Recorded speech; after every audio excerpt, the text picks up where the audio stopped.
Hey, so it's around 7:50 a.m.-ish in the morning, and today we have a pretty busy schedule ahead of us.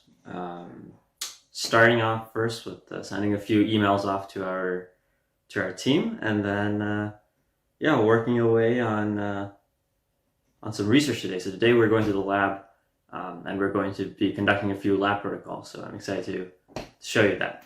Okay, so I just finished up scheduling a few calls and stuff like that. For mostly how I work, I usually use Google Calendar on one side that tells me what to do at what time. And then often in order to schedule meetings and stuff like that with my team, we either use WhatsApp or we just use email. Pretty standard stuff.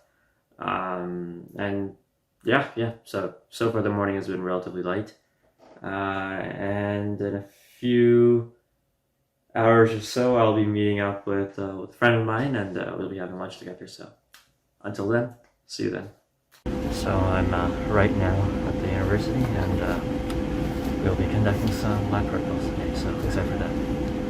So I just set some blood samples into a centrifuge, and now I'm just going to wait until those samples are done centrifuging. So we'll wait for the results, I guess. So we just finished testing with our nanofilters. Pretty interesting stuff. So over here is a picture of what I was working on. So if you look at the left-hand side strip over there, that's pretty much like our nanofilter that we developed, and it's essentially separating blood plasma.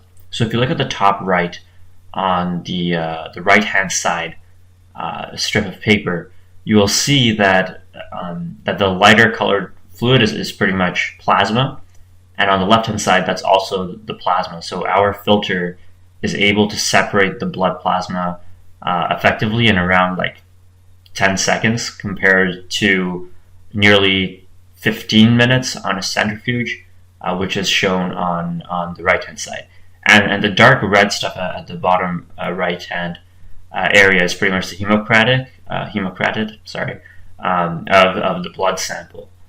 So that's pretty much all of these RBCs clumped together, which are red blood cells, versus when we look at the whole blood sample on our end, we just directly separate the plasma without having to separate it out on a centrifuge.